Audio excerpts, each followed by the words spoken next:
colleagues.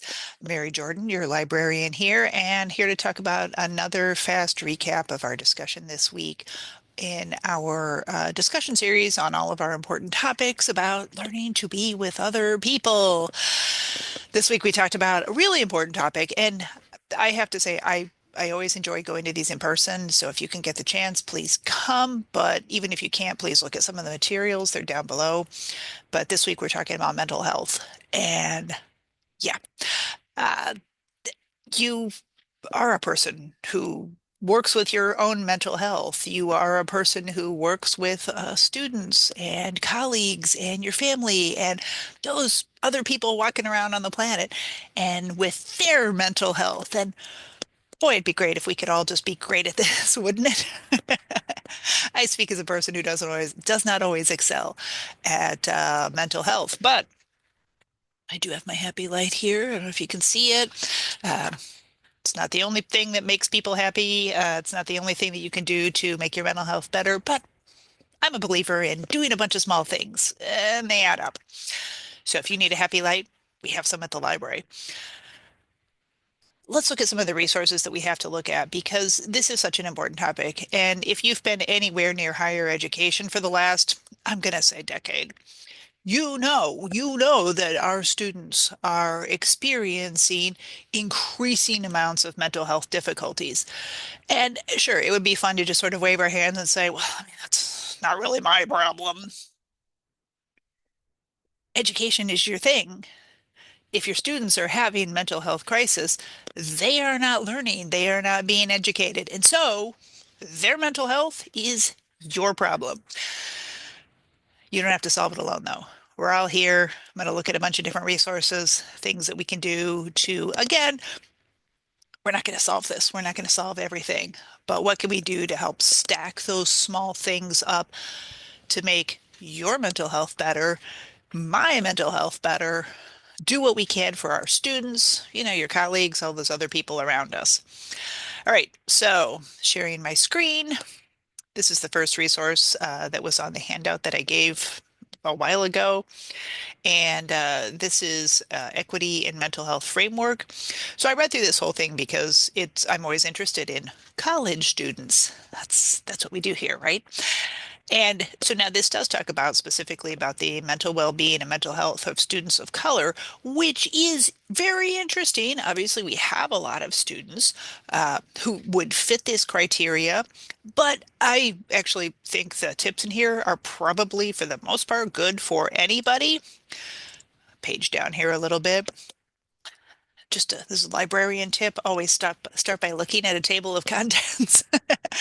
So they do talk about just the college mental health crisis in general, and then specifically, obviously, our students, our BIPOC students, face issues that I'm a white lady who grew up in a cornfield in Illinois. They have issues that I do not face, and I'm not going to fully understand what that's like, but I can understand that they have these issues. And so, what can I do in my role as an educator to either do what I can to smooth that out, the parts that are within my power to do so, or to at least be understanding and to work with students who maybe need a little extra help sometimes to learn things.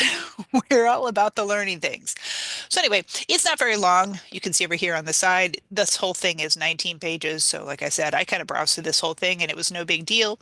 If you're an old person like me and you need to blow that up a bit, it makes it easier to read. Uh, this was good. I liked it. I mean, it's not the last word on every single thing, but nothing is the last word on every single thing. As educators, we need to constantly be thinking about this with our students.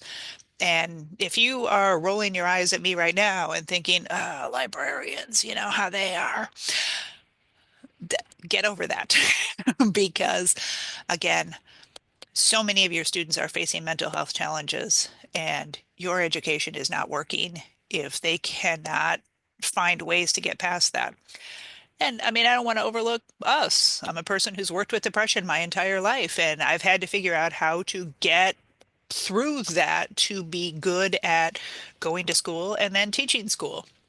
Yeah, issues for everybody. We all have issues that we need to work with. So this is from the National Alliance on Mental Health, NAMI. I like to point out, good resources, things you can rely on. They are a good resource. This is a place you could go to find out a lot of different things.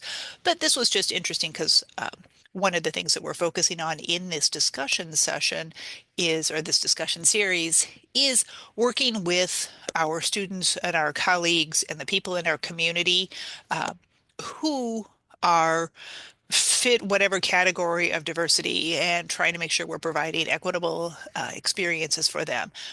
This is an issue specifically when we're looking at mental health.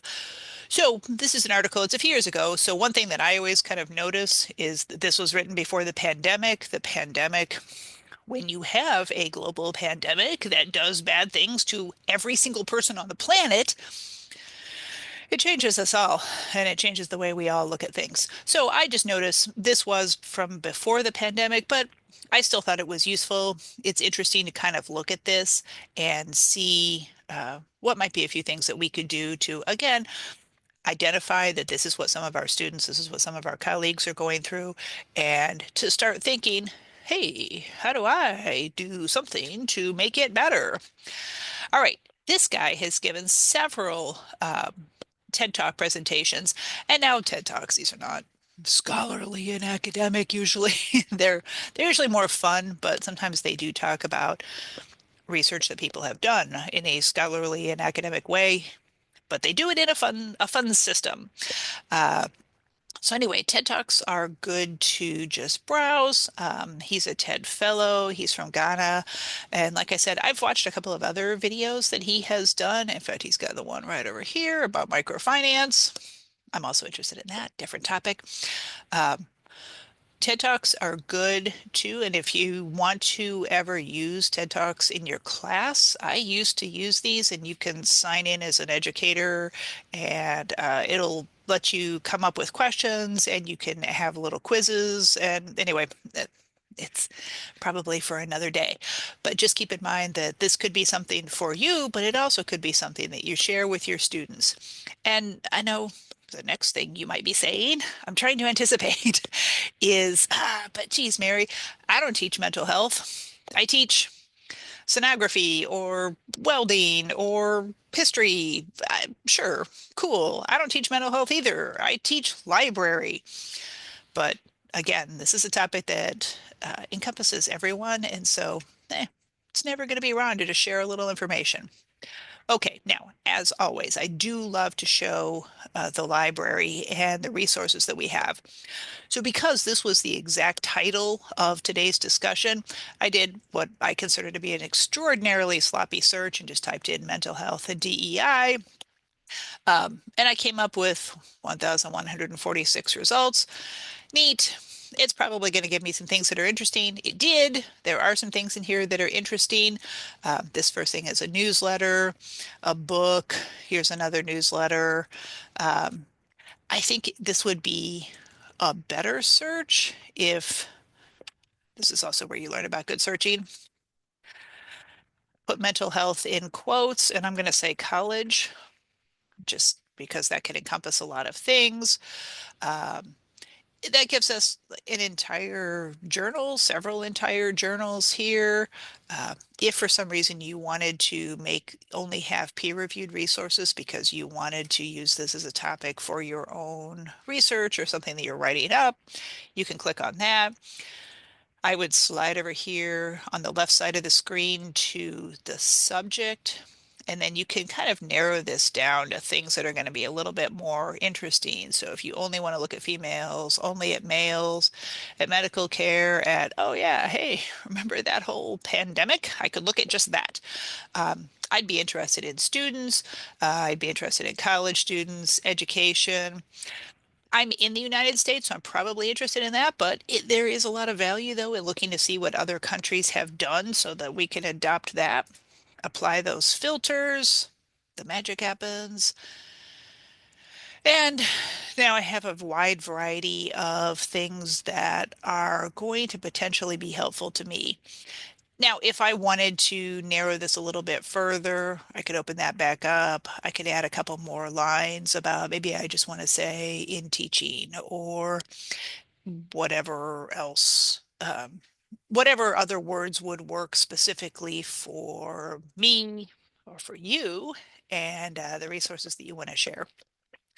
Now, I'm not showing you the resources that we have on our website because I'm assuming you already know that, but do remember we have mental health resources on our campus.